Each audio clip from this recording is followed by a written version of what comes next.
à tous, j'espère que vous allez bien et que vous passez tous une belle journée. Alors voilà, depuis quasiment une semaine, un peu moins d'une semaine maintenant, il y a ce sujet-là de vidéo qui me revient et qui tourne en boucle dans ma tête, qui est donc le sujet de la mort au sens large dans un premier temps, et je vais faire plusieurs vidéos sur ce sujet-là. Tout simplement parce que, comme je l'ai dit dans la dernière vidéo, on est tous en transformation, on est tous en chamboulement. Il y a de nouveau beaucoup d'énergie qui épuise. Alors bon, par contre, je suis en plein milieu de ferme, donc il y a un fermier qui est en train de je ne sais pas quoi faire avec son champ, mais en tout cas il travaille. Donc s'il y a du bruit, voilà, désolé. Et j'ai oublié mon micro, tant qu'à faire. Donc, comme je disais, voilà, dans la dernière vidéo, beaucoup de personnes en ce moment sont en train d'aller au fond d'eux-mêmes pour savoir réellement, au final, qui ils sont et ce qu'ils sont venus faire ici dans cette incarnation-là, dans cette vie-là, au final. Et comme la majorité des personnes, eh bien, je traverse aussi ce moment-là qui est juste super éclatant. Et alors, du coup, depuis quelques jours, comme je disais, il y a ce sujet-là ce sujet de vidéo-là au sujet de la mort qui me tourne, et je pense que maintenant il est grand temps en tout cas, il est grand temps pour tout à chacun, et donc du coup aussi pour moi de vraiment accepter cette incarnation et ce dont on est venu faire ici. Et la façon dont je le fais, c'est avec ces vidéos comme d'habitude. Et c'est pour ça que là maintenant je fais cette fameuse vidéo qui est pas du tout facile pour moi, mais j'y vais, c'est pas grave, je vais faire au maximum de mon mieux. Et alors, j'adore qu'il y a une feuille morte qui vient de tomber là juste derrière le téléphone, ce qui est juste magnifique. Par rapport à cette vidéo, ce que je vais ici aborder, c'est expliquer, même si ça peut paraître un peu trivial au final, je vais expliquer ce qu'est réellement la mort, du moins de mon point de vue, comment je l'appréhende. Et dans les prochaines vidéos, je parlerai plus des amérantes, des entités, de comment ça se passe, comment on peut rentrer en communication avec elles, en tout cas. Donc, ici, déjà pour commencer, pour ceux qui ne me connaissent pas personnellement, j'ai déjà rencontré la mort à plusieurs reprises, de 0 à 3 ans et demi, tout simplement. Forcément, à cet âge-là, j'avais extrêmement peur. Quand on vient de naître et qu'on incarne ce corps qui est, voilà, tout étriqué par rapport à une âme qui est une énergie libre, qui virevolte, qui va où elle veut, quand elle veut, où elle se pose pas vraiment de questions. Eh bien là, se retrouver dans un corps et être confronté de suite en fait à la mort à plusieurs reprises, eh bien forcément ça fait peur. Mais en même temps, ce sont ces expériences-là en fait qui m'ont amené ici aujourd'hui et qui m'ont surtout permis de communiquer beaucoup plus facilement, même si ça a été tout un cheminement bien entendu, comme je l'ai déjà expliqué dans les précédentes vidéos, mais en tout cas de pouvoir rentrer en contact plus facilement avec des amérantes, avec des entités, avec des démons, avec tout ce que vous voulez, tout ce qui est au sujet de la mort, et qui voilà, est parallèle à nous, mais en même temps qui est avec nous, au final, sans être vraiment avec nous. Qui n'est pas avec nous dans la matière, mais qui est parallèle et qu'on peut sentir au final au niveau de nos énergies, au niveau de notre corps, on les ressent. Ou alors on les entend, ou peu importe. Mais donc, ce que je veux aborder ici par rapport à la mort, en plus particulier, être beaucoup plus précis, c'est d'expliquer, même si c'est pour chacun, pour certains c'est peut-être logique, mais j'aimerais vraiment remettre le doigt dessus, c'est la mort au final. Dans nos cultures, ça a été beaucoup interprété comme quelque chose de négatif. Comme c'est la fin, c'est la fin, on ne revoit plus la personne, elle est partie, elle n'existe plus, elle n'est plus rien, elle n'est que poussière, et elle naît poussière et elle redevient poussière. Ça a une connotation vraiment très négative au final, alors que en soi, en tout cas la façon dont je le perçois, et je comprends que d'autres le perçoivent aussi autrement, voilà, je dis pas de vérité vraie, j'aimerais vraiment expliquer la façon dont moi je ressens les choses pour que ça puisse vous parler et que vous puissiez vous aussi de votre côté faire votre propre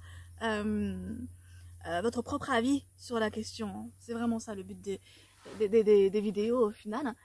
Et la mort, en fait, c'est la fin d'un cycle. Nous vivons tous des cycles. On vit les cycles de la Terre, d'ailleurs, qui sont en train de se transformer. Je pense que les 4 saisons sont en train de disparaître pour en faire peut-être 2. Mais en tout cas, on voit bien cet été qu'on n'est pas vraiment dans une saison estivale. En tout cas, on le ressent pas énormément. Peut-être que si vous êtes partis en vacances, c'est fort possible. Mais encore, c'est pas le cas partout. Toujours est-il que la Terre a des cycles. La femme a des cycles. Les hommes aussi ont des cycles. C'est pas forcément connu, mais ils connaissent aussi des cycles hormonaux. C'est pas aussi flagrant que les règles des femmes, que les menstruations des femmes. Donc forcément, eh bien, on n'en parle pas, mais si, les hommes ont aussi des cycles hormonaux. Donc la nature, comme je disais, les animaux, voilà, tout autour de nous et tout en nous aussi est fait de cycles. Et c'est ça, le fait de naître, d'accepter cette incarnation-là, d'accepter ce corps-là, que ce soit dans la maladie, dans la bonne santé, que ce soit dans un corps qu'on accepte ou que ce soit dans un corps qui est beaucoup plus difficile et compliqué à accepter, en tout cas, à aimer, dans le sens aimer, eh bien, on fait toute cette vie qui a une durée plus ou moins longue. Certaines personnes vivent plus longtemps que d'autres. Je pense que ça ce sont des vérités un peu... voilà, très connues que je révèle ici, on est d'accord. C'est pour arriver au fait que, au final, on est, on vit, on meurt. Et pourquoi? Eh bien, tout simplement parce que dans cette incarnation-là, on expérimente. On expérimente l'amour, on expérimente la douleur, on expérimente la maladie, on expérimente la pleine santé, on expérimente énormément avec notre corps. Et c'est grâce à ce corps, grâce à cette matière qui nous permet de ressentir, la douceur, qui nous permet de ressentir le pincement. Sans ce corps-là, l'âme ne saura pas expérimenter, en fait. Parce que notre âme n'est que énergie, et comme je disais tout à l'heure, elle virevolte cette énergie-là. Elle virevolte et même si elle est tout de même dans des sensations, surtout quand elle est à la source ou au paradis ou peu importe le terme, elle est dans cette expansion au final d'amour. Elle n'est qu'elle-même que amour au final. L'âme a des difficultés du coup à comprendre concrètement de quoi il s'agit. Et la seule façon de concrètement l'intégrer à l'intérieur, dans le corps ou dans l'âme, la seule façon au final c'est de l'expérimenter dans la matière. Alors, ici, on vit cette vie-là. Alors, je vous préviens, cette vidéo est très difficile pour moi à tourner. Hein. Donc, je fais un gros effort sur moi-même. Donc, si je parle avec beaucoup de pauses, voilà, ça explique le pourquoi. Tout en sachant qu'au final, on a cette vie-là, mais aussi dans les différentes dimensions, dans les différentes galaxies, ou ailleurs, ou même sur Terre, on a d'autres vies en parallèle qui se jouent.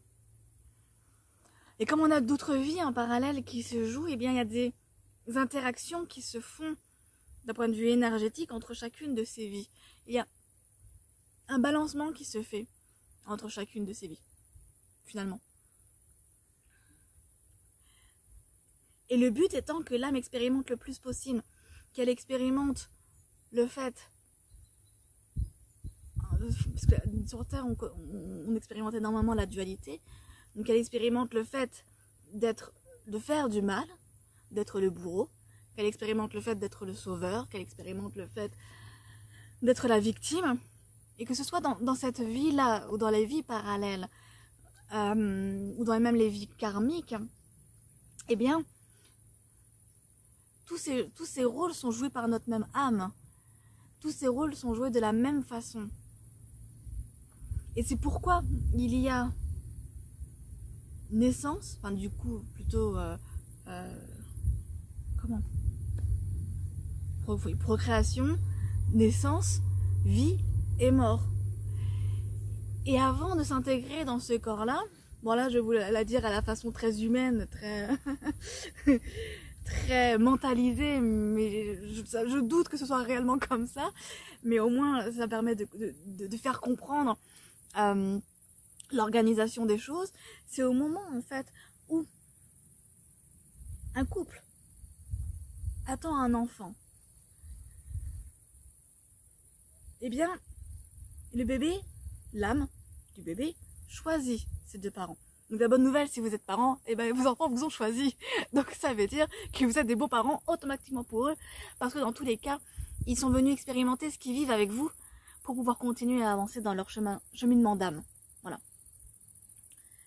Et donc, pour en revenir au niveau de la procréation, eh bien, l'âme choisit les parents en sachant bien que, eh bien, tel parent va lui apporter tel cheminement et tel parent va lui apporter tel cheminement. Et ensemble, avec tel frère, telle sœur, tel chien, tel chat, tout ce que vous voulez, ok, toutes les âmes vivantes du ménage vont apporter toujours quelque chose à chacune des parties. Bon, ça fait très légal ce que je dis là, déjà que je parle de procuration, mais c'est vraiment ça. Le but étant qu'il y ait toujours ces échanges qui se fassent entre tel parent, entre l'autre parent, entre tel frère, entre telle sœur, entre tel animal domestique, etc. Ou même entre tel grand-parent, telle grand-mère, tel grand-père, voilà. Il y a toujours ces interactions qui se font pour pouvoir continuer son cheminement d'âme. Donc tout ce qui est vécu, même les choses les plus horribles qu'on puisse vivre, eh bien ça a été choisi par l'âme. Et d'ailleurs aussi beaucoup au niveau de l'inconscient, on en parle en psychologie et même au niveau du... Ah, je ne me souviens plus du terme. Même, oui, j'avais appris en formation qu'en criminologie aussi que c'était à la fois la victime et en même temps le bourreau, ou la bourreau aussi, hein, ça existe, hein, qui se sont choisis. Et ça s'analyse et ça se voit en fait.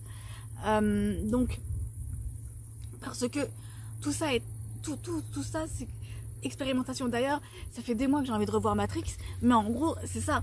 On est dans Matrix en fait, dans le sens où on vient ici, ou comme dans un jeu vidéo. C'est que ça parlera plus. Mais on vient ici, on vient faire notre partie du jeu vidéo. En essayant de gagner le plus de points possible, en essayant de pas mourir parce que bon, on peut recommencer, oui, on peut recommencer notre vie par la suite, mais en tout cas en essayant d'expérimenter au mieux, au final, cette vie-là. Je vais juste faire pause parce qu'il y a une personne qui arrive. Je fais pause 2 secondes. Excusez-moi, mon chien qui veut suivre toutes les personnes âgées qu'il croise. Donc, voilà, la vie c'est comme dans un jeu vidéo en fait, c'est que... on commence le jeu vidéo, je sais pas si vous êtes très amateur de jeux vidéo, moi je l'étais en tout cas, mais on commence un jeu vidéo et on avance dans différents niveaux, et plus on avance sur des différents niveaux, et plus on devient fort, vous voyez, et plus on a de l'expérience, et plus on a de potentiel, plus on a de capacité. Il y a des moments où on s'en prend plein la tête, pour pas parler vulgairement. Il y a des moments où on se fait même battre et on se dit mais attends, j'ai jamais réussi à battre ce big boss là, ou à battre ce gros méchant, ou peu importe quel terme, ou ce monstre, voilà. Et au final, le but c'est d'arriver à la fin de la quête, si on parle de Zelda par exemple, ou d'atteindre le big boss si on parle de Mario, ou peu importe la référence au final du jeu vidéo, mais le but c'est d'arriver à la fin. Et quand on arrive à la fin, eh ben on arrête le jeu et généralement on n'y rejoue plus avant un bon bout de temps.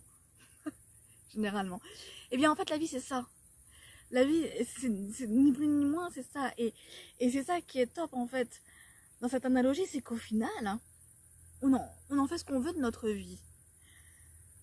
Quand on a compris que c'est nous-mêmes qui sommes aux manettes de notre propre jeu vidéo, de notre propre vie, eh bien on en fait ce qu'on veut. Et on peut même, à ce niveau-là, même commencer à nous-mêmes créer les règles du jeu au fur et à mesure. Donc de changer au final le jeu vidéo. Et c'est là que c'est formidable, c'est là où on s'amuse le plus. Et quand on change les règles du jeu, quand on change la façon de jouer au final, eh bien on n'a plus peur de la fin. On n'a plus peur en fait de une mise à jour qui s'est mise en même temps et du coup ça a enlevé la vidéo, c'est pas grave. Ce que je voulais dire c'est que quand on joue nous-mêmes nos propres règles du jeu et quand on prend nous-mêmes en main la manette de notre vie, eh bien c'est là qu'on n'a plus peur de la mort et c'est là qu'on comprend en fait que après la mort, eh bien il y a un autre jeu vidéo qui arrive, il y a une autre vie qui se met en place et même on peut interagir pendant cette partie de jeu vidéo, on peut interagir avec d'autres joueurs. Ouais, comme si on était avec la Switch. Avec la Switch où on joue avec des joueurs qui sont peut-être à des dizaines ou des milliers de kilomètres ou peu importe. Et c'est ça, c'est qu'on peut interagir sans même avoir besoin de câbles, de téléphone ou tout ce que vous voulez. C'est qu'il est possible de communiquer avec les morts. Il est largement possible. Que la personne soit passée au 7e plan ou qu'elle soit bloquée avec nous au 4e, peu importe. Et d'ailleurs, si elle est bloquée au 4e et que vous avez la possibilité de la passer au 7e, faites-le. Parce qu'au 4e, elle n'est pas forcément des plus sécurisée. Elle n'a rien à faire dans notre... une âme errante n'a rien à faire dans notre monde à nous, en fait.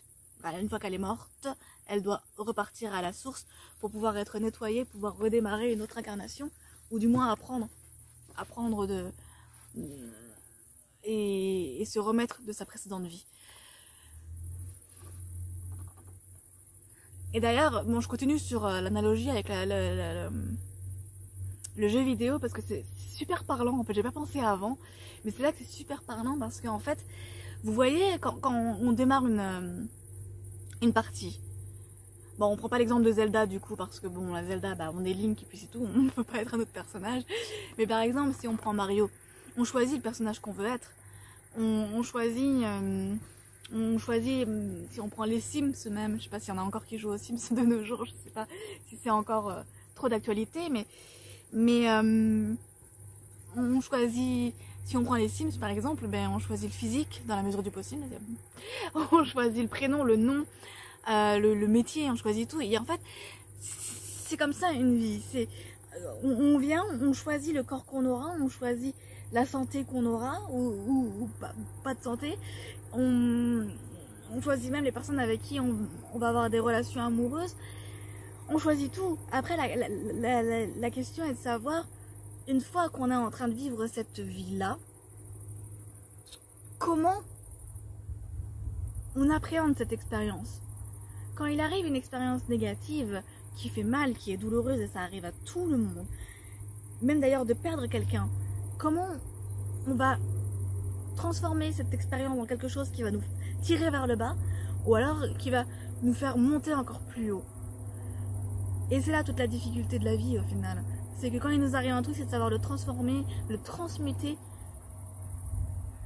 et de nous faire monter en énergie. Et c'est actuellement ce qui est en train de se passer. C'est actuellement beaucoup de personnes qui sont en train de vivre des décès et c'est aussi pour ça que je vais faire une vidéo sur la mort et je vais en faire d'autres parce que j'ai de plus en plus de personnes qui me contactent après avoir perdu des proches et ça blesse et ça fait mal comme tout à chacun, c'est normal. Et d'ailleurs ce que j'aime bien dire c'est que les personnes qui souffrent le plus en réalité ce sont les personnes qui restent en vie. Les personnes qui sont mortes à partir du moment où elles sont à la source ou au paradis, elles vont bien en fait. À partir du moment où vous trouvez une personne qui a un médium au final, hein, comme ce que je fais au final, qui permet de faire monter la personne à la source et qu'elle et qu'elle soit réparée au niveau des énergies, là c'est dit vraiment à la façon humaine, hein, mais c'est pas grave, et bien à ce moment-là, elle va bien, elle continue son parcours, et même si elle est... D'ailleurs, là-dessus, je sais qu'il y a des personnes qui sont pas d'accord avec moi, mais moi, de mon point de vue, même si une âme est réincarnée dans la mesure où il est possible d'avoir plusieurs vies parallèles, quand il y a voilà, imaginons qu'on ait 10 vies parallèles, il y a une de nos vies qui meurt. Et elle meurt, elle partit à la source.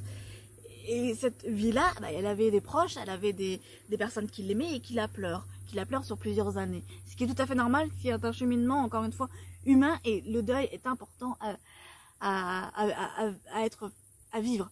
C'est important de vivre le deuil avec toutes ces étapes et de se laisser le temps au temps.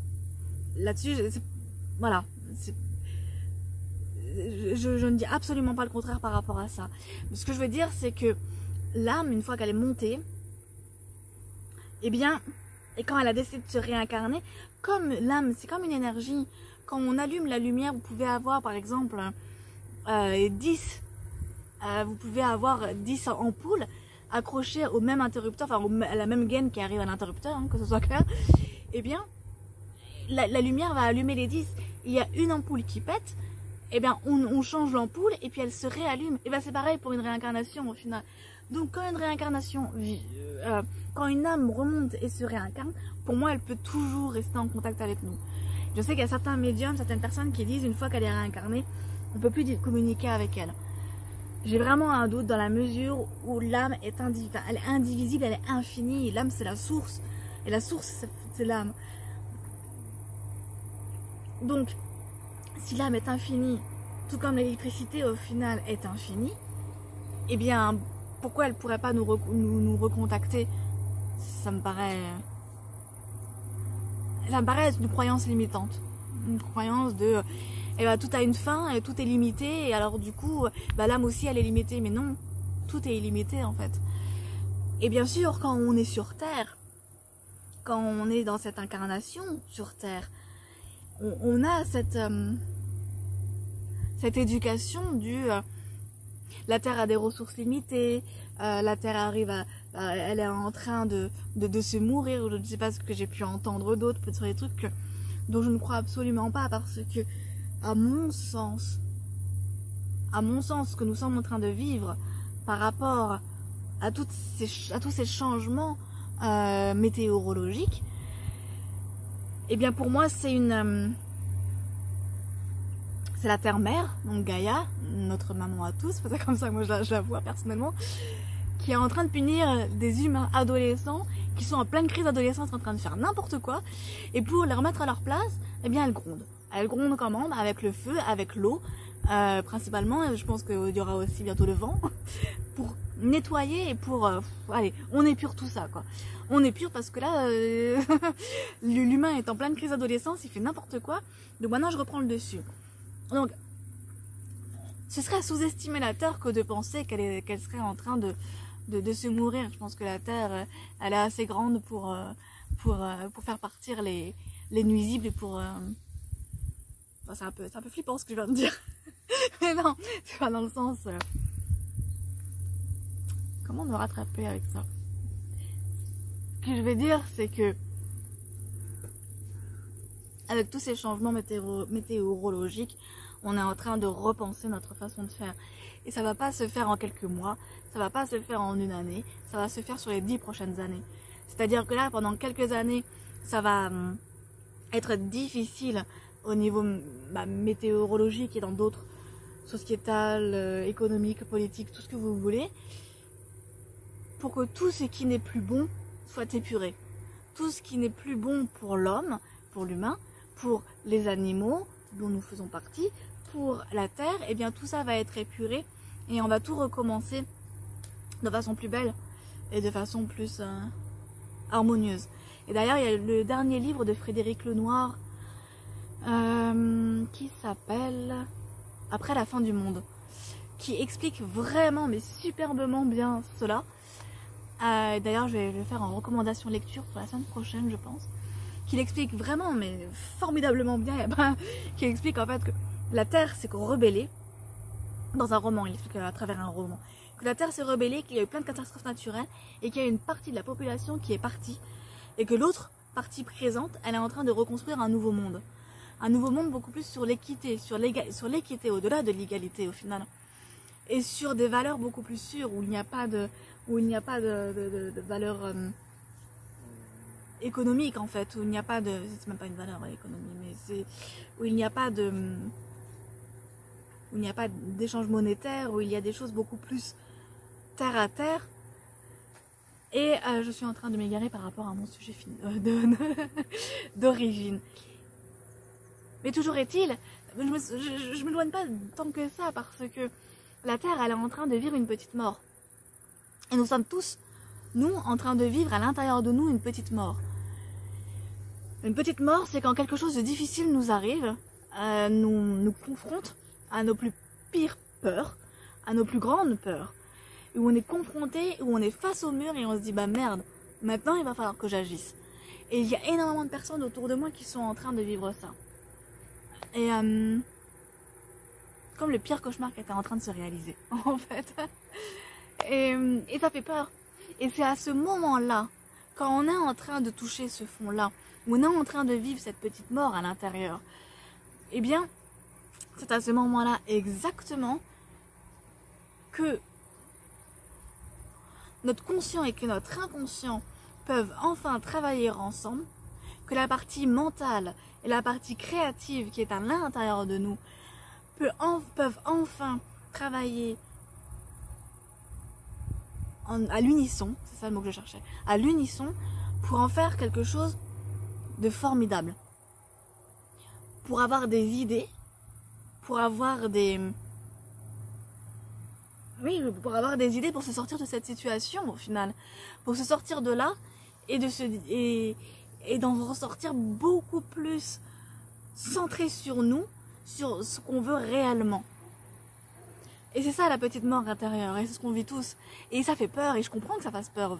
J'avais peur aussi, hein, maintenant c'est bon, j'ai plus peur, c'est passé. Mais oui, ça fait peur. Parce qu'on se demande bien ce qu'il y a à l'intérieur et qu'on se dit bien, merde, mais en fait, où est-ce que je vais? Et si je me trompais? Et si vraiment j'allais jusqu'à mon chemin et que j'y arrivais, qu'est-ce qui se passe si je réussis? Parce que la réussite, ça fait peur aussi, c'est paradoxal, mais ça fait peur la réussite. Et c'est à ça qu'actuellement nous sommes confrontés. Et quand on sait qu'au final, en fait, on est ici dans une expérience, dans une expérimentation, et que le but du jeu, eh bien, c'est de s'en sortir avec le meilleur alignement à soi, et que plus on est aligné à soi, plus on avance en étant aligné à soi, plus on gagne des trophées ou des bons points ou des cœurs, ou je ne sais pas quelle autre analogie de jeux vidéo je peux faire. Mais voilà. Le but de cette expérience de vie, c'est que quand on arrive à notre mort, eh bien que malgré le fait qu'on se soit perdu à la naissance, avec les différentes expériences qui nous ont énormément touchés,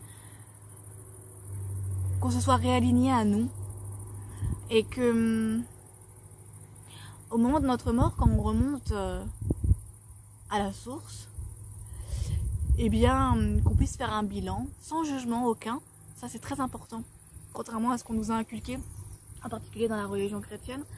Ce qu'on nous a inculqué, c'est que, eh bien, il y a Saint-Pierre là-haut qui nous dit « Ouh, ça c'est pas bien ce que t'as fait. Ça c'est bien. » Un peu comme le Père Noël, vous voyez. Je trouve ça horrible, même pour les enfants, le Père Noël, de dire « Oh, t'as pas été sage. Alors t'auras pas de cadeau. » Bref. Mais ça n'a rien à voir avec la réalité en fait. Quand on monte à la source, on est dans l'accueil, on est dans l'amour, et on rentre à la maison surtout. On rentre à la maison, on se sent bien, et là on fait le bilan, comme si on faisait le bilan avec un coach ou avec un thérapeute, ou alors avec sa famille, ou un membre de sa famille, je ne sais pas, en disant ok, là, tu vois, j'aurais pu faire mieux. Là, j'aurais pu faire mieux. Mais là, je me suis quand même vachement bien débrouillée. Hein. Et c'est juste sans jugement aucun envers soi-même, envers l'autre, qu'on fait ce bilan-là et qu'on se dit tiens, maintenant que j'ai expérimenté, je ne sais pas moi, le décès d'un proche, j'ai expérimenté le viol, ou j'ai expérimenté le fait de violer aussi d'ailleurs, le fait de tuer, ou maintenant que j'ai expérimenté ça, et ben j'ai envie d'expérimenter autre chose. Parce que je sais ce que c'est à l'intérieur de moi d'avoir ces sentiments, cette âme tueuse ou cette âme de violeur ou cette âme de personne qui est violente avec son compagnon ou sa compagne. Et maintenant que je l'ai intégré, je pourrais beaucoup plus facilement en fait comprendre l'autre, et en comprenant l'autre, je pourrais aussi être dans le pardon qui est une énergie très élevée, très très élevée, et dans l'amour, la gratitude, le pardon sont l'amour étant le premier, mais voilà, ça reste des énergies voilà, très fortes, qui nous font monter très rapidement au final à la source. Et c'est en expérimentant tout cela, en se mettant à la place de l'autre, d'avoir cette capacité de dire ok, je comprends pourquoi tu as fait ça, je n'accepte pas ce que tu m'as fait, mais je le comprends, et donc de pardonner, que là on monte en énergie, et qu'on se rapproche toujours plus, parce qu'au final, et c'est ça que j'ai oublié de dire aussi, c'est qu'au final, le gros big boss de notre jeu vidéo, c'est d'arriver à la source, et d'être là en mode, j'ai plus besoin de me réincarner, tout va bien tout va bien avec mon âme, j'ai tout expérimenté, et maintenant je suis dans la complétude totale. Je suis genre en piste, tout va bien quoi. Et c'est exactement ça en fait, et c'est tout en sachant, en gardant en tête aussi que l'incarnation sur Terre est la plus dure de toutes les réincarnations qu'il y a dans l'univers, hein, dans toutes les galaxies, dans tous les soleils, tout ce que vous voulez. La planète Terre est celle où il y a plus de sens qui sont éveillés, où il y a plus de couleurs, donc les sens au niveau du toucher, au niveau du son, au niveau de la vue, enfin, où il y a plus donc de couleurs comme je le disais, où il y a plus de violence aussi, c'est là où on se fait le plus de la guerre. Je veux dire, Star Wars, c'est pas dans l'univers que ça se passe, hein, c'est chez nous. Hein. Donc, et c'est là que quand on vient ici sur Terre, c'est vraiment pour se challenger. C'est réellement pour... Allez, j'ai envie d'avancer là, j'ai envie de faire progresser mon âme, de la faire monter en intensité pour être encore plus proche de la source là, au niveau énergétique, et go quoi, et go j'y vais. Et alors je viens sur Terre parce que c'est là que je vais souffrir le plus. Mais par contre, c'est aussi là qu'on aime le plus. C'est aussi là qu'on expérimente l'acte sexuel, c'est aussi là qu'on expérimente la douceur, c'est aussi là qu'on expérimente toutes ces choses merveilleuses. L'amour aussi d'un enfant quand on le prend dans ses bras. Et c'est ça qui est formidable sur Terre. Et c'est pour ça que c'est à la fois facile et difficile de vivre sur cette planète. Parce qu'on expérimente tout.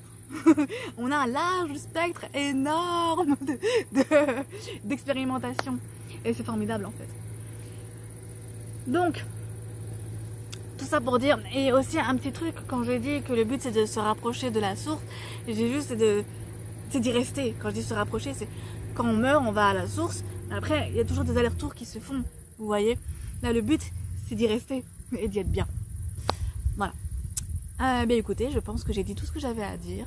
Dernier message avant de terminer cette vidéo, par rapport à ce que j'ai dit la dernière vidéo, j'ai dit une bêtise où je disais que je voulais faire une chaîne à la fois terre, ciel et terre, j'allais dire terre et mer, ciel et terre, vous voyez les deux, et être beaucoup plus ancré avec et bien je crois que j'ai changé un peu cette logique là, et de plus en plus je parlerai vraiment de spiritualité avec toujours des astuces. Toujours, j'aimerais vraiment garder le côté astuce pour aider chacun qui est intéressé à développer ses propres dons spirituels. Mais de plus en plus, cette chaîne sera tournée autour de la spiritualité. Elle se fera autour de la spiritualité, beaucoup plus, parce qu'il est temps que je m'assume à 100%. Voilà. En tout cas, si vous avez des questions, si vous avez des points, si vous avez envie d'échanger sur votre perception à vous, parce qu'encore une fois c'est ma réalité, alors j'ai pas la réalité infuse, ok, donc c'est pas ça le mot, j'ai pas la réalité réelle, c'est ma perception des choses, mais je suis toujours intéressée à savoir comment d'autres personnes perçoivent l'univers, la spiritualité, la mort, tout ça. Si vous avez des questions au sujet de la mort, volontiers, je veux bien vous faire des vidéos sur vos questions, sur vos sujets. Aussi, donc là tout à l'heure on va faire le premier cercle de partage autour de la spiritualité. J'en fais un autre dimanche. Je vais en faire régulièrement pour que les personnes qui ont des questions autour de la spiritualité puissent librement échanger. Voilà, partager des expériences, savoir est-ce que je suis vraiment normale, ce genre de questions. On en parle dans le cercle avec plaisir. En tout cas, je vous fais à tous de gros bisous. Et puis je vous dis à très bientôt. Ciao.